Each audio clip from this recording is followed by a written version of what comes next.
Right, so here we are now. We're on the final trim edit tool function, which is the slip edit tool. This one's not going to take as long because it's not used as often, but when you were trying to sync up the action, or when we're trying to get the timing behind some key action down, it can be really useful. So unlike the other two functions of ripple and roll, slip does not change the duration of an edit when we use it. If I drag with the slip tool, the edit is going to stay where it is on the timeline.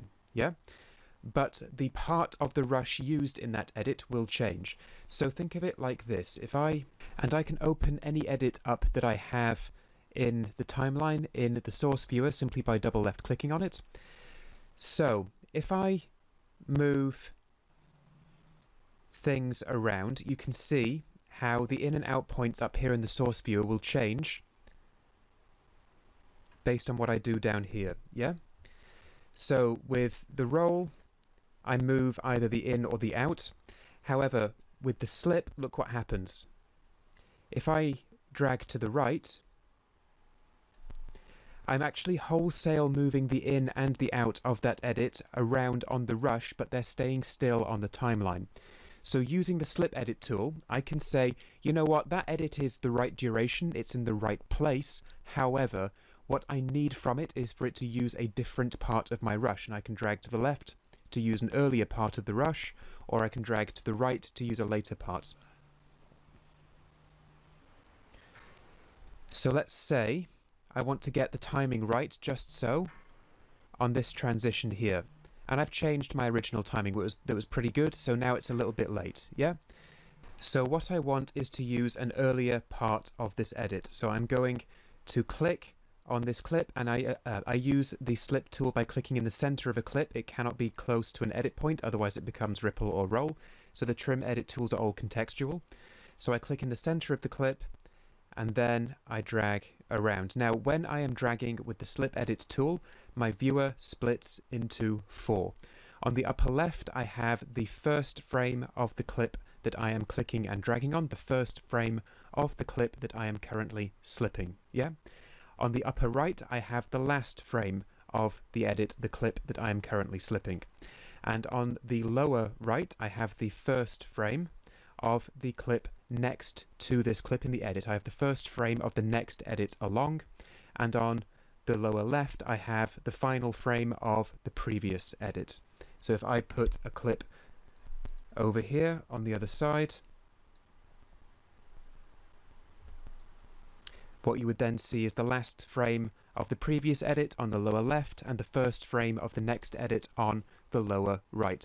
So using all of this information, I can be sure that I get things synced up and timed correctly. So looking at this, I want it to end as he's stepping out there. And then I'm going to go to the next edit, and I think I actually want to cut in as he's kind of in the process of moving in, so I get a nice fluidity of movement here. So move, there we go. Maybe there. And then maybe just back a little bit. And there we go. Now we have the timing of our scene transition just so. And there's something else we can do to help out the transition of our scene as well, but we will do that in the actual second pass. So this is the final trim tool. This is the third trim tool. What we're going to do next is we're going to take a look at the keyboard shortcuts for all of these functions as well, because using the keyboard is the fastest way to edit. So click on through to the next lecture.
of a second per operation that you do, and you perform thousands and thousands of operations per day, the time it saves you really does add up, yeah?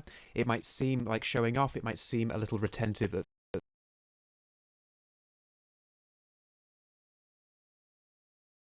Okay, cool. So now on to the more advanced version of the trim tool and how to use them with the keyboard shortcuts. Now, the important thing is the keyboard shortcuts that I am about to show you only work like this if you have the trim tool active. If you have the selection tool active, they will work differently. So T for trim, and let's get started.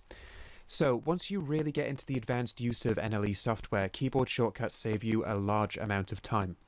If each keyboard shortcut used could maybe save half or a quarter of a second per operation that you do, and you perform thousands and thousands of operations per day, the time it saves you really does add up, yeah?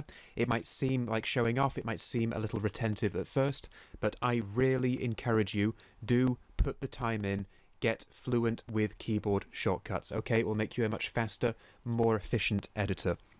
So, with that in mind, we're going to cover the keyboard shortcuts for the trim edit operations in Resolve.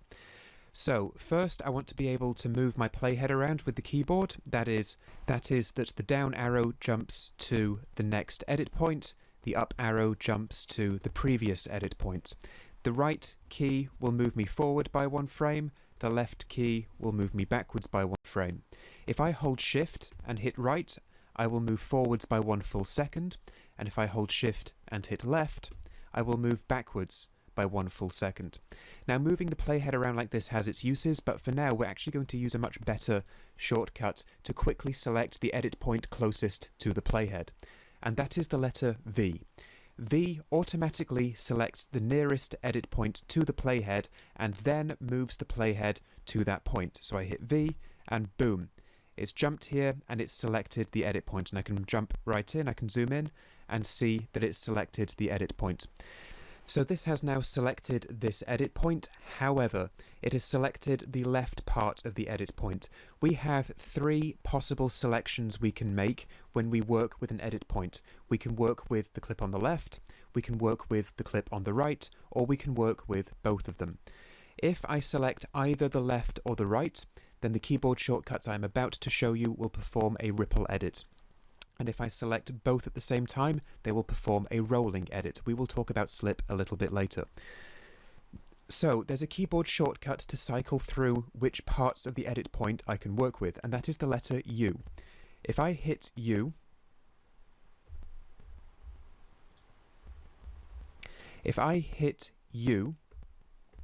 then you'll see that I am toggling between left, both, and right. And which part of the edit point I have selected dictates what my keyboard shortcuts will do. So I have the leftmost side of this edit point selected, and now I'm going to hit the full stop key, and that has the little triangular bracket on it as well. It is the key immediately to the left of the question mark on a Western keyboard. If I hit that, I will ripple and extend the left clip by 1 frame. And if I hit comma, which is the left facing triangle bracket, I will ripple it backwards and contract it by 1 frame. If I hold Shift, it will move by 5 frames each time.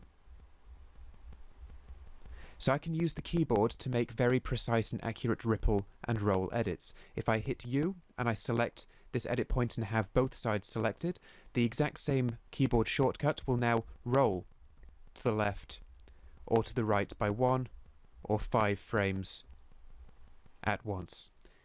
Really good, really useful. Up and down, V, and then U, then the 2 triangular brackets to ripple and roll around. These might be a little bit counterintuitive at first. I would really recommend that you take a good 10 or 15 minutes, try and get the hang of using the keyboard shortcuts. So let's go through that whole command stack again.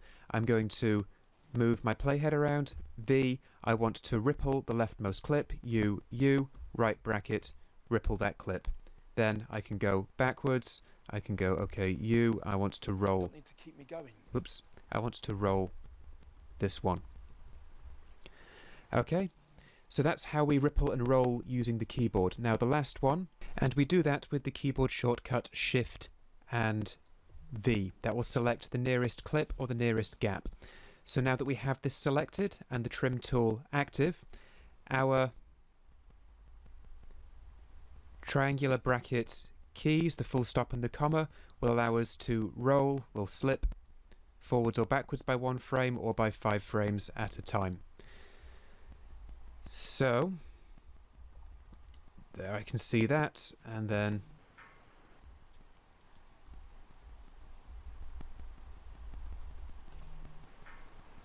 I can get my timing just so using the keyboard. Excuse me. So what I would recommend is that you go through all of this exercise again and you try and do it with the keyboard shortcuts. Like I said, the keyboard is the fastest, most proficient, most professional way in which you can work in an editing program.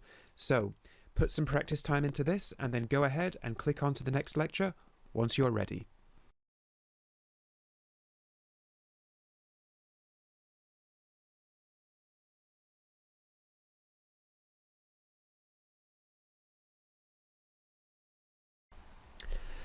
Okay, so now we're going to take a look at the dynamic trim mode, and this is a really interesting tool. It basically allows us to carry out all of our trim operations using the J, K and L keys in real time. We can actually play things forward and they will trim as we're watching them. It can be really useful in establishing J cuts and L cuts in our edit. So let's take a look at how we use this. First, we need to take a look at the right icon. So here, of course, is select. This is trim. This weird little thing here, the little kind of strike going through two triangular brackets, is dynamic trim mode. And we can click that or we can hit W to activate that. When we activate dynamic trim mode, we automatically select the nearest edit point to the playhead. And now, if I hit J, K or L, so I'm going to hit J and play backwards here, you can see I'm rolling this edit whilst I'm playing in real time. And I get a 2-up display as I'm doing that, so I can see where the previous clip ends and where the next clip starts. So with this active, I can actually just ripple, roll or slip by using the play keys, by using J, K and L. So if we have both sides of the edit point selected, we will roll our edit. Yeah? However, we would expect a ripple if we selected only one side, but look, that's not happening. We're actually overwriting. Why is that happening? That's not what we expect. We want a ripple edit. We don't want to overwrite stuff. Right. The dynamic trim mode's operations change depending on whether or not we have selection mode or trim edit mode active. In order to get access to our usual trimming tools, we need to have trim mode active. Now,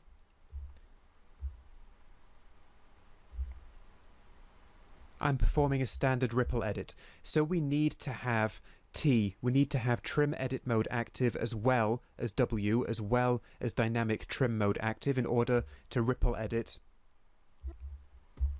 with the JKL keys. And if we just wholesale select a clip, we will then slip in real time as well. Now, all of our playback options still apply here, so I can hit L several times to play fast. I can hold K and L down. Come on, Wayne, maintain the tempo. And I can then trim in slow motion using the J, K and L keys as well. And that's true of all of our standard trimming operations here as well. Although I've never encountered a case where you want to trim at like 5 times speed, but the option is of course there.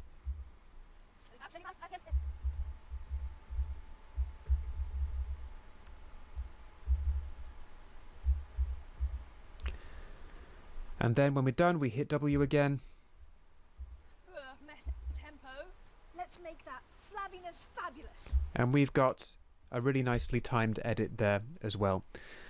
So the last thing we need to cover is how to make a J-cut or an L-cut using dynamic trim. Now, as we've seen, we currently hit both when we use the JKL shortcuts, and that's because we have the chain link on here.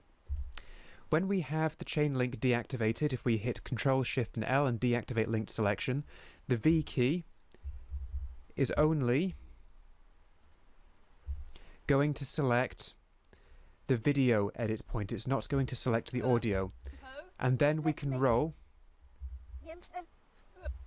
Come on, Wayne, maintain the tempo. Let's make that. We can then use that to instate a J-cut or an L-cut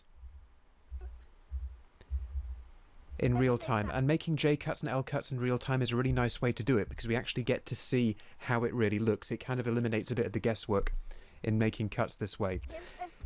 Now, we now have a new challenge, because so far our V shortcut only selects the nearest video edit point. If I hit V and I keep on hitting V, it doesn't take me down to the audio edit point. And if I want to make a J-cut, I need to use the audio as opposed to the video if I want to extend the audio back here a little bit.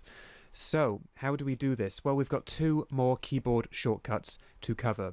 Shift and E will select the closest audio edit point to the playhead, and from that point onwards I can then use dynamic trim to make J-cuts or L-cuts, just like with video.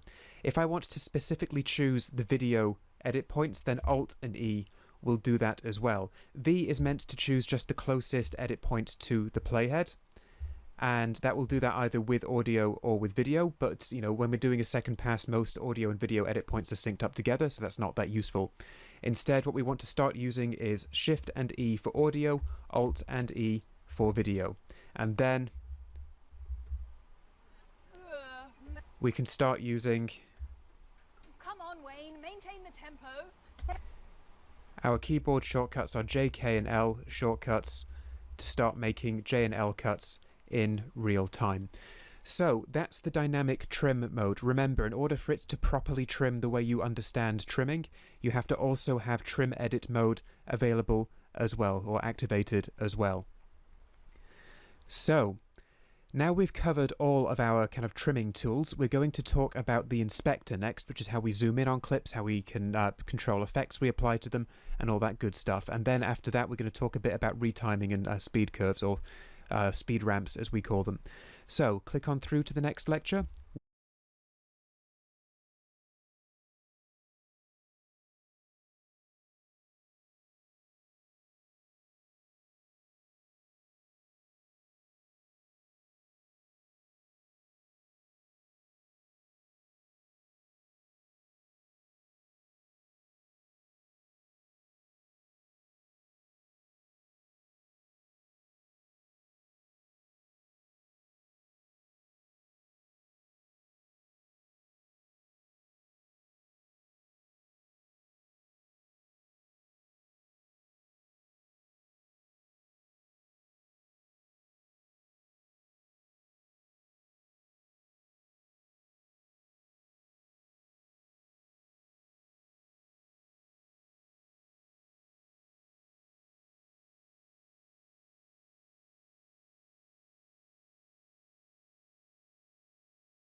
Right, so last little bit of demonstration before we actually go on and progress to the second pass. What we're going to do is we're going to take a look at retiming clips. We're going to take a look at changing the speed at which clips play back, and we're going to take a look at the most simple way of doing this first. So this shot features in my montage, but it's way too slow, yeah? So I need to speed it up in order to give it a more kind of kinetic energy that I need for this montage. So I'm going to select it and I'm going to right click it, or control click if you're on a Mac, and then we're going to choose change clip speed. Now there are a few different options down here, which we will explain. I'm going to double its speed. I'm going to go speed 200. I just click in there and type in 200. And then I'm going to check the ripple sequence box. Now, you may or may not want this box checked, but I will show you what it does first. I'm going to leave everything else in here. I'm going to hit change. You see how that clip is now twice as fast. So the content that we selected with our IO happens in half the time. Yeah? If we check the ripple sequence box in the change clip speed, what it will do is it will stretch the clip out and ripple the rest of our edit if we slow it down, or it will contract the clip inwards and ripple the rest of our edit if we speed that clip up. So that means that we can do this without interfering with the rest of our edit. So now I can take a look.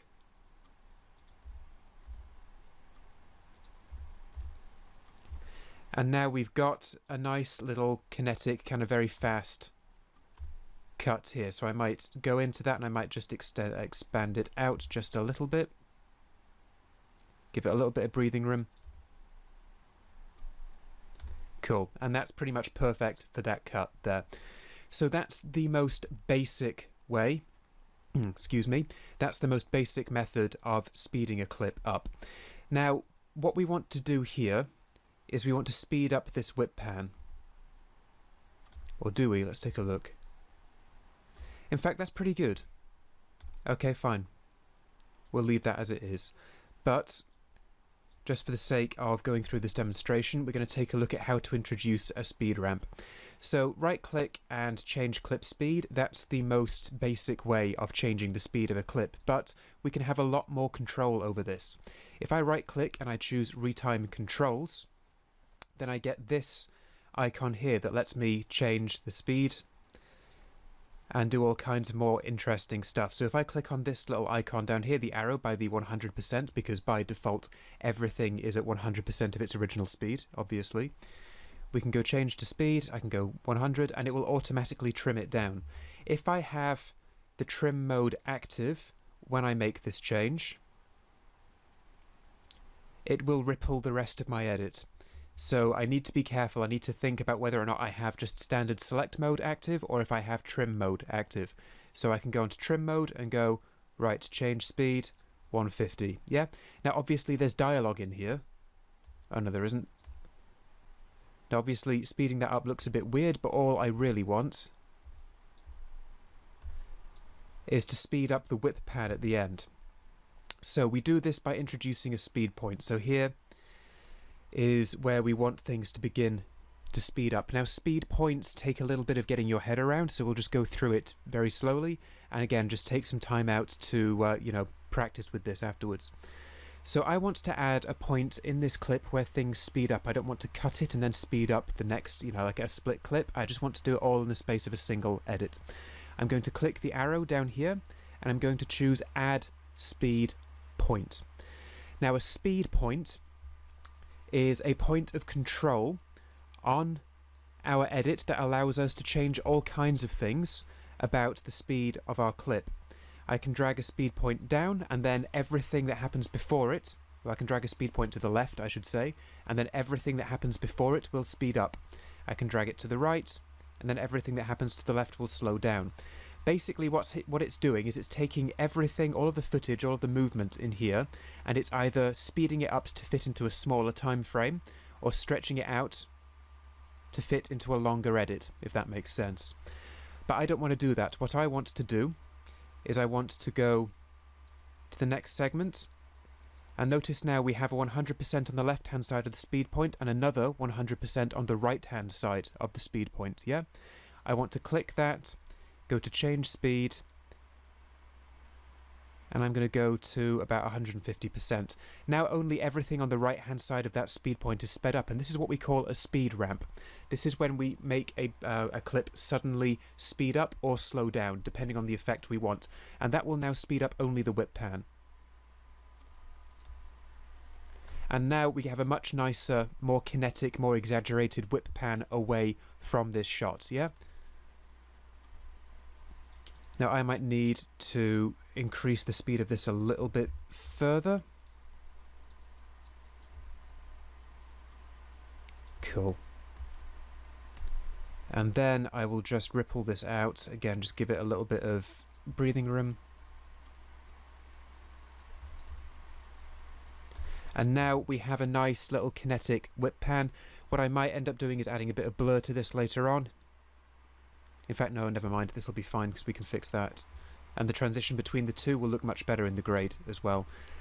So we could also place speed points down on this shot if we wanted to, you know, speed up the whip pan in much more and then have better control over the speed of this thing opening up, the bottle opening up.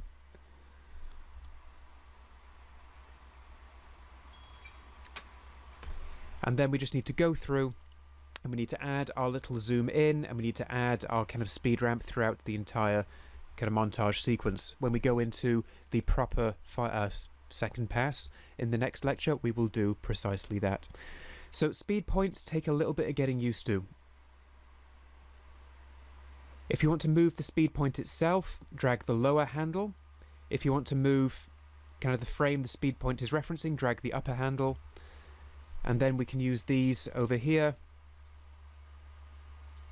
to change the speed either side of the speed point. Now, again, don't worry, we're going to go through this all over again when we do the actual real montage in the second pass lecture. So, what I would recommend is that you give yourself a good 10 or 15 minutes playing around with the speed controls, and then once you're ready, click on through to the next lecture.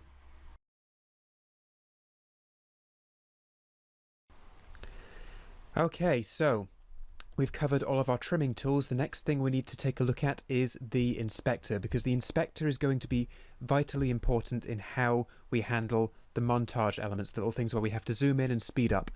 So first we need to take a look at what the inspector is and what it allows us to do. Now we access the inspector by clicking the upper right icon in here in the top right of the screen that looks like an X formed out of a spanner and a paintbrush, and it does say inspector as well. We're going to click on that, and this is the inspector panel. Whilst we have the inspector panel open, we very often lose the second viewer and we only have the program viewer and not the source viewer. This makes sense because actually what we're doing is we're working on the selected clip in the timeline. Anything we do in the inspector up here is going to affect whichever clip we have highlighted in orange down here on the timeline. Yeah? So we don't need to see the source viewer whilst we're doing this. Now we're going to keep this simple. We're going to do a quick overview of the transform settings, and then we're going to take a quick look at keyframing and animating a zoom in, because that's what we need to do in the montage in the next part of the module. So let's take a look at the transform settings within the inspector. So again, in order to get the inspector up, you click a clip in the timeline, then in the top right of the screen there's a little X made out of a spanner and a paintbrush that says inspector. You left click that once and it will then appear. We're only going to look at transform, so let's take a quick look at this. So transform refers to all of the ways in which we can move our image around the frame, and we can also change the zoom, rotation, things like that as well. So zoom is a good one. That's basically scale. If we click and drag these numbers to the right, we can zoom in and make a tighter shot. And if we click and drag to the left, we zoom out and we make a wider shot. Obviously, you can't zoom out most of the time because you expose black borders and that's not going to work. So most of the time if we use a zoom, we're going to zoom in. Next we have position, and we can shift things around X or Y. So if we're going to zoom in, I click and drag on the right. I can then drag the X position along and drag the Y position down, and maybe I want to reframe this as more of a close-up or a mid-close-up on Wayne, as opposed to it being, you know, a kind of a mid-shot. This is all 1080 material, so the more you zoom in, the more quality you are going to lose. And I know what some of you are thinking already. Don't think you can get past all of the watermarking like this, because you're going to get very strange looking at it if you do that. I'm afraid the watermarking is part of the deal I have with the client who supplied this project that I could teach with, so it's there to stay. So we have zoom and position. We also have rotation. This isn't used as often. Normally it's if we have a slightly wonky shot and we want to kind of level it out a little bit, we could make a slight rotation to it. Anchor point, we're not really going to cover anchor point at the moment. That's more for advanced transform. And then pitch and yaw. I've never used these. I've never had any reason to use these outside of a program like After Effects. Pitch is more kind of like, it's like faking rotation around the x-axis, and yaw is kind of faking rotation around the y-axis. I've never had used to use them in an edit project before. I use effects similar to that all the time in After Effects and Fusion, but not in the actual edit part of Resolve. And then next we have some very important buttons. We have flip, horizontal flip, and then we have flop, which is a vertical flip. So flip horizontal, flop vertical. Every now and again, if we're running into problems, we can flip a shot, and that can work sometimes. Every now and again it becomes really obvious. I mean, we've seen this shot with its correct orientation, so it does look a little bit odd if we flip it, but a casual observer's not going to know because they've never seen it. So we can flip our shots around as well. Now, this is all well and good if we want to kind of zoom in and make a tighter shot out of a wider angle. Then cool, but that's not exactly what we want to do. What we want to do is we want to keyframe, we want to animate a fake zoom in. So let's take a look at how we might do that. Because keyframing is something that we need to get used to in an edit. Like basic keyframing tasks are all over the place in real world edits. It could be faking a zoom in, it could be fading in opacity. The sheer amount of keyframing and kind of fade up, fade down you do in audio is mind-blowing. So we need to start getting used to keyframes right now. So first off, let's talk about what a keyframe actually is. I'm going to enable keyframing on this clip. So on zoom, on the right hand side there's a little circular arrow, but to the left of that there's a grey little rhombus here, a grey little diamond. I'm going to click that and make it orange. This is automatic keyframing. Now, whenever I make a change to the zoom value, Resolve is going to record that at that point in time on the timeline, and then make sure that no matter what happens, it's going to have that zoom value. And if I move along and I zoom in, it's going to place another keyframe down. Now, in order to best explain what a keyframe really is, I need to expose them on this clip. Now, on this clip, if you've done as I've done, you will have a little curve icon with 2 dots, and you'll have a little half black diamond icon down here as well, on the lower right hand part of the video thumbnail for this edit. If we click that, we then expose all of the keyframes on this clip, and you can see I've got 2 little diamonds on here. So let's talk about what a keyframe actually is and why this little view helps explain that.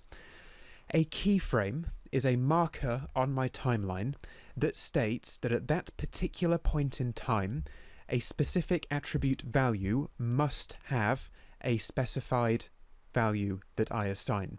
So in this case, what I'm saying is at this point on my timeline, at this point in the edit, the zoom value for this clip must be 1.020. Yeah?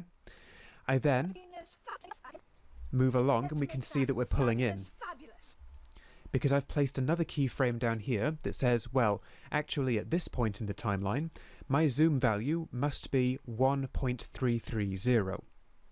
You following? So what these markers say is that at these points in time, these attributes must hold these values.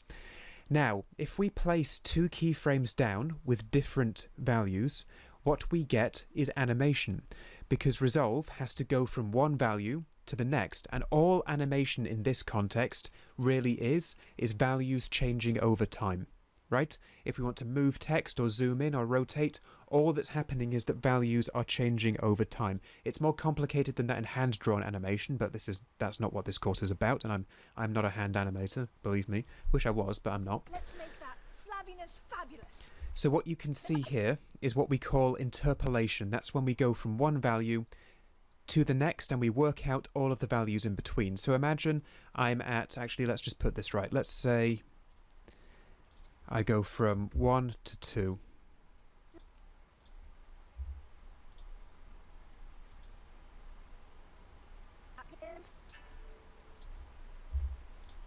So I'm going from a zoom value of 1.0 to 2.0. Let's make that flabbiness fabulous.